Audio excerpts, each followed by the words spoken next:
Hey guys, Grumpy here with episode 24 of our Zero to Hero Let's Play as Mercury Guy. So, in the previous episode, episode 23, I put it out there that I would be doing the farming off screen. I'd show like a couple convoys, a couple fights moving forward, but you guys get the gist. Really, it's just the road to 8 million credits. So, if you do want to watch that content, if you are interested in watching that, um, the VODs are up on Twitch. What I'm doing is I'm streaming it all on Twitch. Right, we're having fun, we're bantering. You can see like all the convoy fighting. We're doing bounties over there, so definitely check it out. The Twitch is in the description. Also, my Discord is down there, so you'll be able to see when I stream. But I think at the end of the previous episode, we were around 1 million credits. Now we're up to 2 million. Um, something happened at the during the between the episode 23 and this episode. We kind of lost a couple of ships. I've rebuilt the fleet since then, but we did attempt a bounty. I was a little distracted by chat, and we ended up losing a monitor and a strike and another ship. So this is the new fleet. It's a lot more robust. This is the fleet that I'm using for bounties.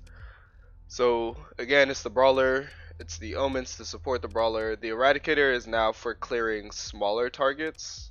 It's not done yet. I need to get more heavy maulers, and it doesn't have ballistic rangefinder. But this is, you've seen this before in my midline guide. It is a support ship. Its role is to just clear the small frigates away.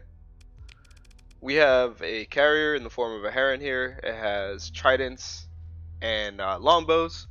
These provide a ton of damage for the fight. Just having, just a constant bombardment of Atropos missiles just going like throughout the fight is devastating.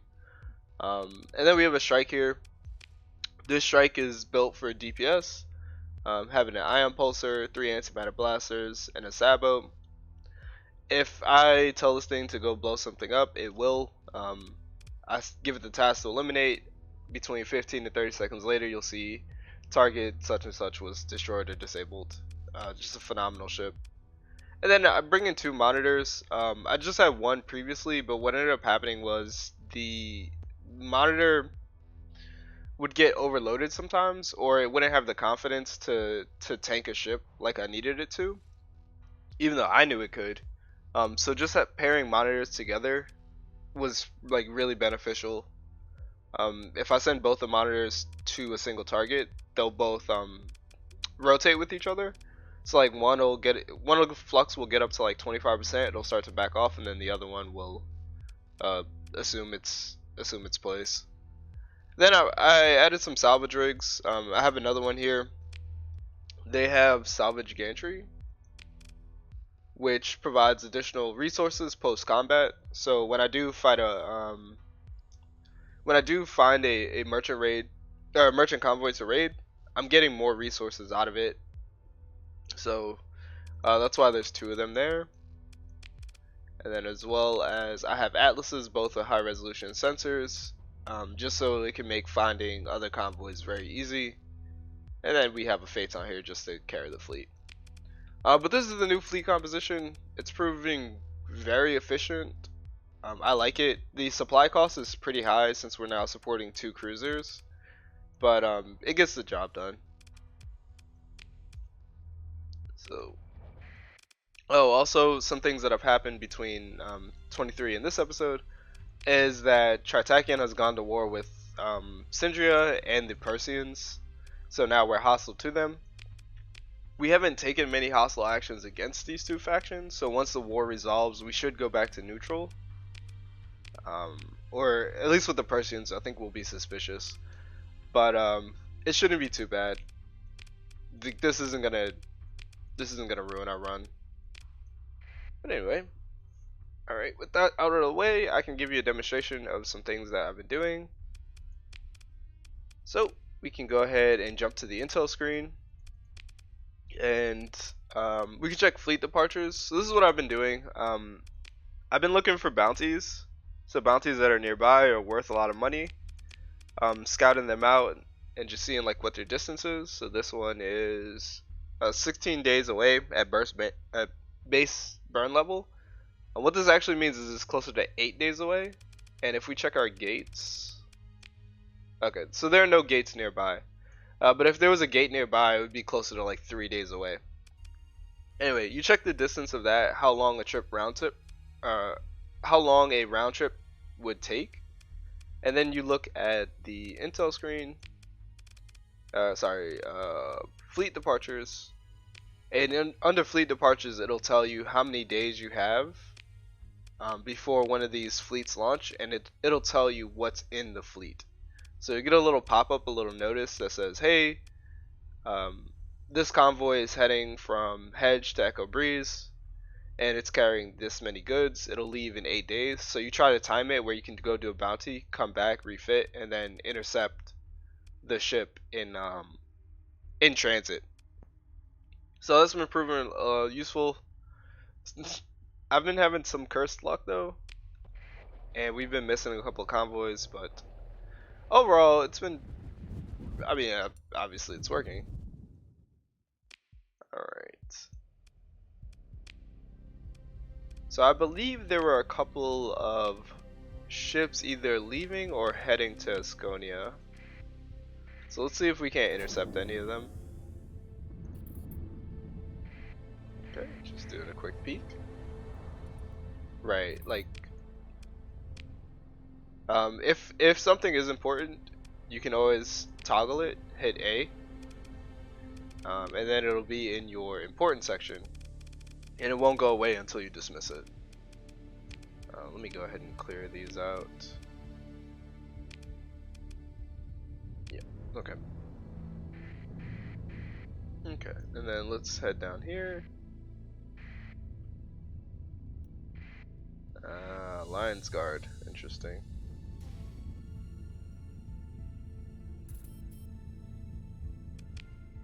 There's a convoy heading from Reisweg to Madeira, and it just launched. Okay, so then we need to travel up a little bit. Ooh, interesting. And sometimes you have to hide out in the clouds, because the ships will try to avoid you.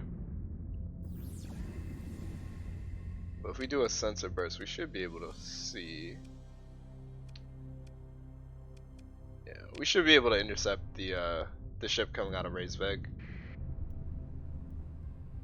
or Valhalla.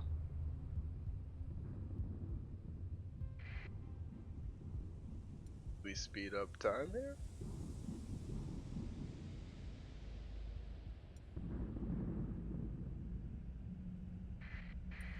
Okay.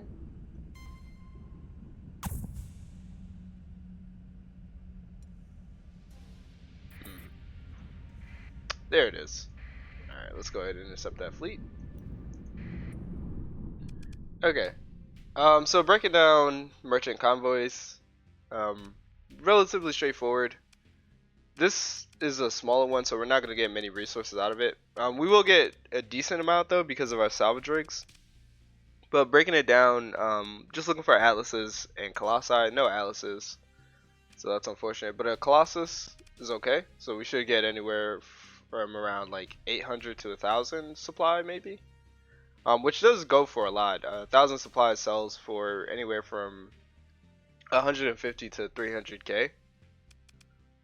So that's decent. And then as far as like the other ships go, you're really looking at what their biggest starts are. Here it's a Falcon. The Falcon, all we need to know is that it has it's very maneuverable, so it's hard to flank.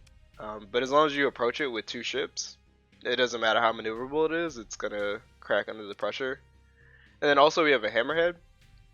The Hammerhead is mostly kinetic focused. So if you look at it as 2 sabos, and then it has hypervelocity drivers, all of that just does kinetic damage.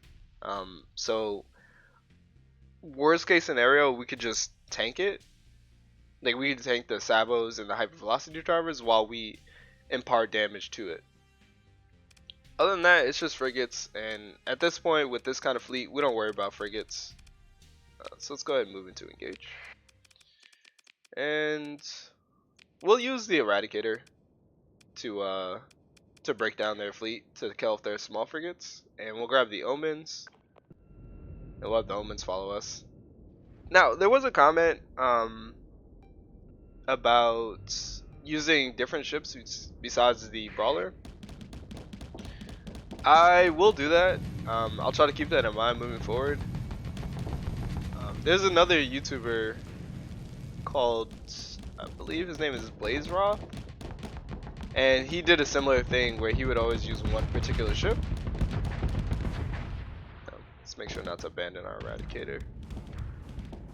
So to force himself into using other ships, he wouldn't use the same ship twice in a row, which I think is a great idea. Alright, let's see if we can go take down this Hammerhead. See, and this is what I'm talking about. The hypervelocity drivers, they don't do anything to armor, so we can just lay into it while he tries to deal with us.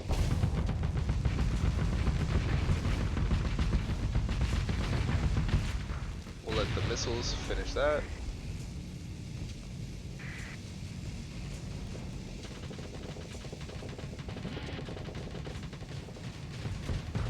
Oh no, we have Sabos.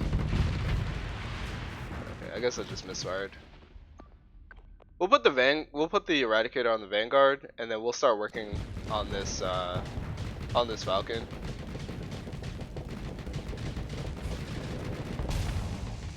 Okay. And then we'll try to hit them where all the hammers are going. And didn't really prove that effective. But again, you want to target that gray area. Alright, so we'll go ahead and pursue them. We'll take command in action. And similarly, we'll deploy the strike this time. And we'll deploy the Eradicator. The trick to a successful pursuit phase is issuing the eliminate order, but on further and faster ships. If you just hit full assault kind of lazily, what'll happen is your ships will just they'll fight whatever is the nearest, and then these ships that are further forward and faster, they'll just fly away, and you won't get every reward out of the pursuit phase. Alright, we'll do something like that, and then we'll just go ahead and start picking off targets in the back.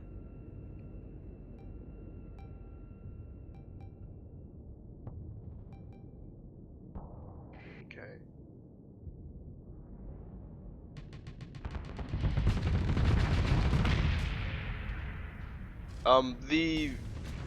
The Zero to Hero Let's Play is gonna have to slow down, unfortunately.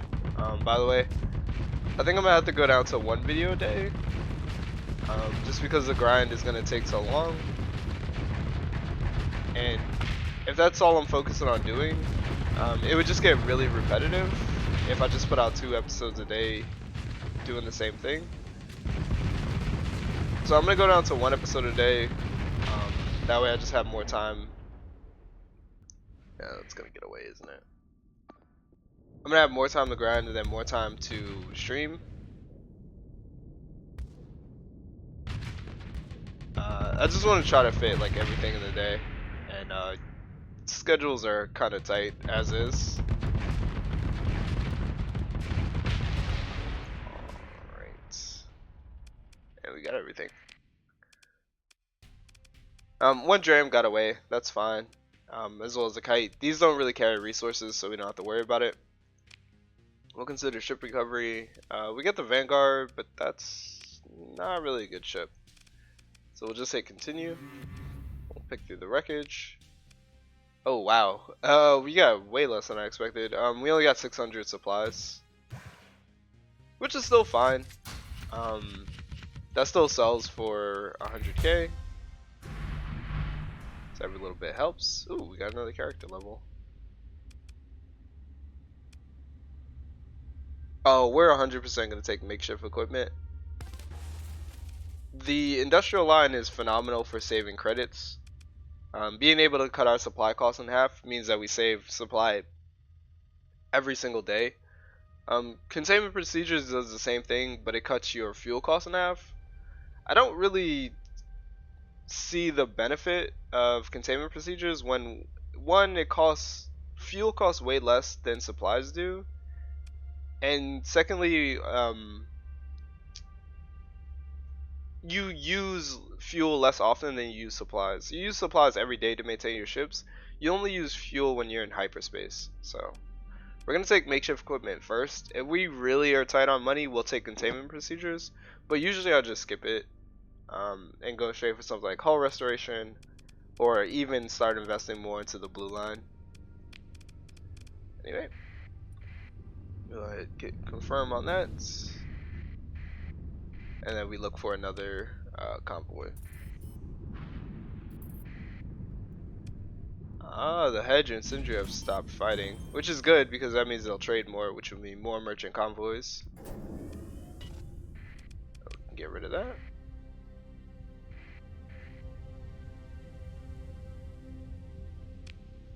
We'll go ahead and check the bounty screen, see if there are any new bounties out there. Oh, there's one bounty. Yeah, that's relatively close. We can go for that.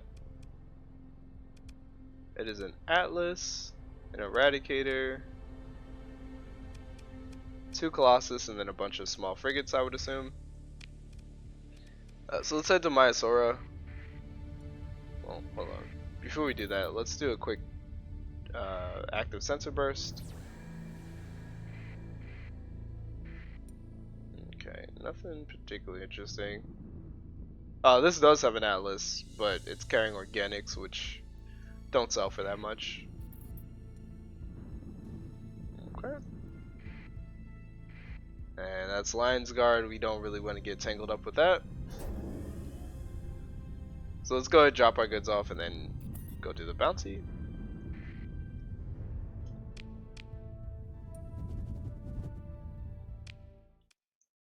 Alright.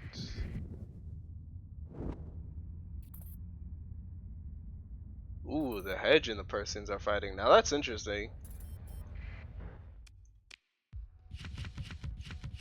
That is very interesting.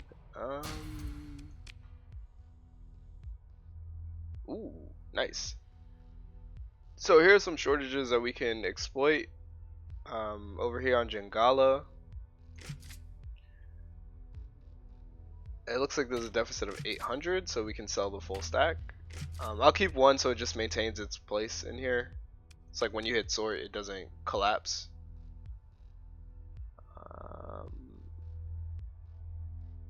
We could sell to Madeira, but the problem is that we're hostile with the Persians.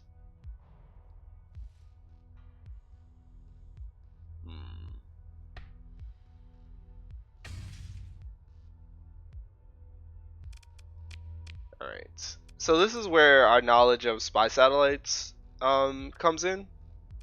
So if we look at Madeira, we can check what's around it. Yeah, Madeira is there's nothing around it, so we can't sneak up to it. Yeah. So unfortunately, we can't go dark and trade with Madeira. Not until we have Revenants, which are a type of phase ship. But we can sell to Jangala, albeit at a lower profit. And then as far as supplies go, Jangala is willing to pay around 200, so we can grab like 3,000.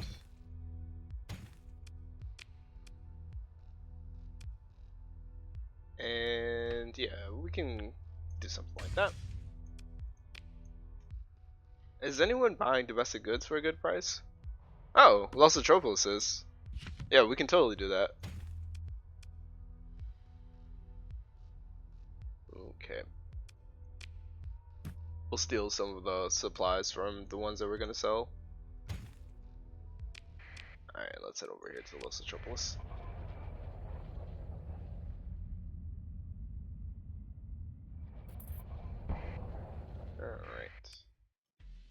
We should probably turn our.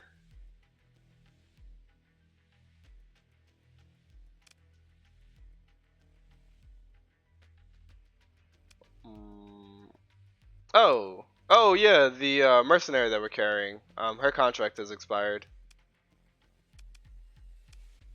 Yeah, we'll wish her well on her future endeavors. Yeah, I'm not gonna bash a mercenary that I hired for leaving when their contract is up. Anyway, we'll go ahead and sell off the domestic goods here. We get 134k. That's fantastic.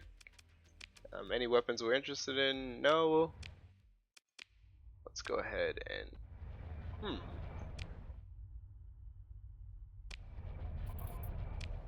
We'll go ahead off to Jingala and see if we can't sell everything else.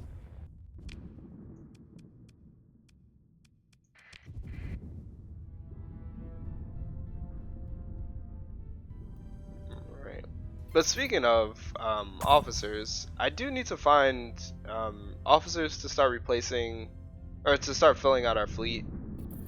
Officers are really good in that they make your ships head into a shower.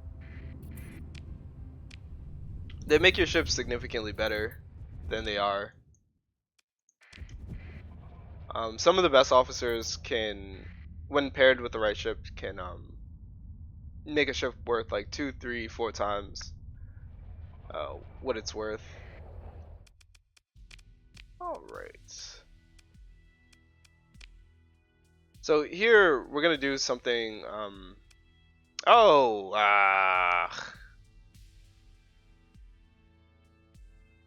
Somebody somebody sold them some heavy armaments, so this is no longer the best price.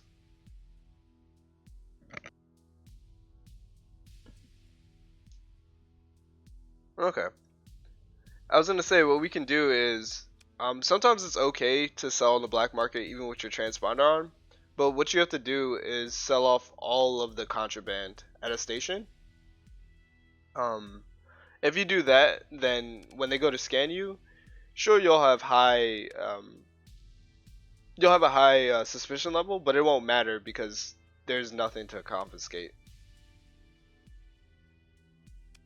Alright. Yeah, we're gonna go pivot off to Umbra because they're willing to buy all 3 of these at good prices. Okay. That's the problem with everything happening in real time.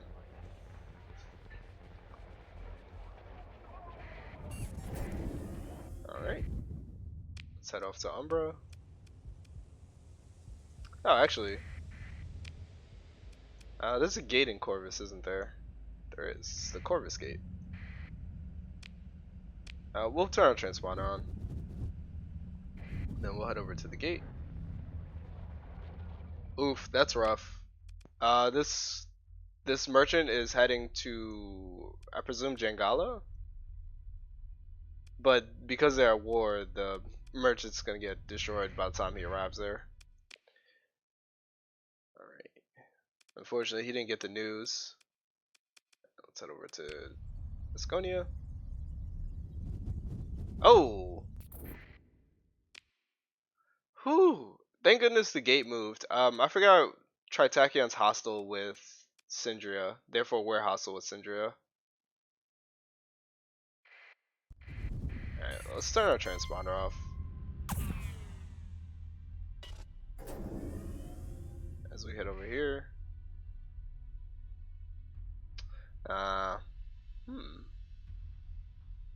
A conquest of Griffin is no. This is not why we're here.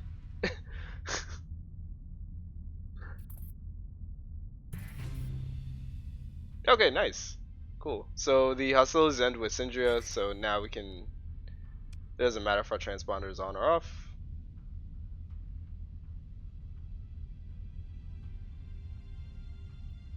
Alright, we do have to keep it off though, so that we can trade with the pirates. But it's a little bit of a relief. We'll go ahead and sell that off. Not on the open market. we'll sell off the heavy machinery, and we'll sell off the heavy armaments for 1.4 million. I think that's pretty good. All right, and we're up to 3.6. So the grind's gonna take a while, but it's not gonna take that long. Um, the hardest part is just finding the convoys and then waiting for the good market conditions so that you can sell off your goods to maximize the profit there. But other than that, I'm gonna end this episode here. Like I mentioned before, you can still watch all the rating. That's all happening off screen. You can catch it on Twitch, which after I post this video, I'm gonna be over there, so you can catch me there. And the episodes are gonna come out once per day. So sorry about that. It's only until we get to the colonization stage. Once we get the credits that we need, then the episodes will come out 2 at a time like they used to. But other than that, I hope you guys enjoyed this little sample of what I'm doing. Grumpy out.